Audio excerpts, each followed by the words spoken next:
बहुत आश्चर्य है, लेकिन ये सारे आश्चर्यों का उद्गम स्थान तुम्हारा आत्मा परमात्मा देव है।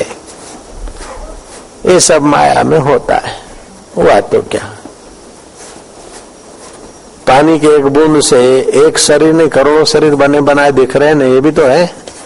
अब वो चमत्कार किया तो बड़ा हो गया, लेकिन ये दिन रात चमत्कार दिख रहा है ना। बोले कुछ चमत्कार देखेंगे तभी भगवान को मानेंगे। तो पेट में जठराग्नि रहती और समुद्र में बड़वा नल रहता है, वो पानी से समुद्र की अग्नि बुझती नहीं और पेट की अग्नि शरीर को जलाकर खाक नहीं करती। ये क्या कम चमत्कार है। आटा दाल खाते हो और बेटा बेटी पैदा हो जाता है। सांप दूध पीता है तो जहर बनाता है और गाय घास खाती है तो दूध बनाती। ये क्या कम चमत्कार है। मोर के अंडे में रस होता है, रस में ही पूंछ, चांच, आंखें, पंख कैसे छुपे। ये क्या कम चमत्कार है। तो सृष्टि चमत्कारों से भरी है। तो कोई न इतने चमत्कार है ईश्वर की सृष्टि का। अब नया चमत्कार देखकर मानने की क्या जरूरत है। बड़े बड़े चमत्कार हैं जिसके आगे कोई नया चमत्कार माना नहीं रखता।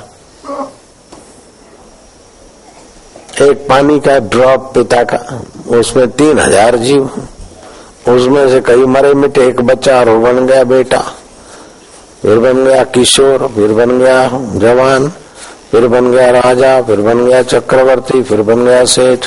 वो पानी की बूंद हंसी खेली, लड़ी झगड़ी, मेरा तेरा ये वो, अंत में राख की मुट्ठी हुई। और ऐसा रोज हजारों हजारों होता है, फिर भी उसके खजाने उस की पिटारी से कभी कुछ कम नहीं होता। वो कैसा है चैतन्य। और वो कहता कि तुम मेरे अंश हो। बोले ऐसे हम कैसे विश्वास रखे बाबा प्रभु, आप इतना करते हम कुछ नहीं कर सकते। बोले जागृत को हमारी लीला करती तो स्वप्न में तुम्हारी लीला करेगी, तभी तो मानोगे। तभी से स्वप्न आना चालू हो गया, स्वप्न में तुम भी बना लेते हो, कुछ का कुछ हो जाता है।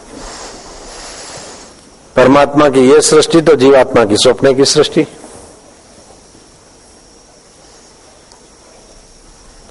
तो हमें क्या करना चाहिए। उस परमात्मा के चिंतन से, परमात्मा के ज्ञान से अपने तन में, अपने मन में, अपनी मति में दोष अपनायन, दोषों को निवृत्त करना। गुणाधान, दांत में मैल लगा है तो ब्रश से साफ कर दिया। दांत में चमक लानी तो पॉलिश कर दी, लेकिन दांतों में खड्डा है तो हीना अंगपूर्ति कर दी। ऐसे ही अंतःकरण में दोष है तो निकाले, सद्गुण भरे, और कमी है तो ज्ञान की पूर्ति कर दे, काम हो गया।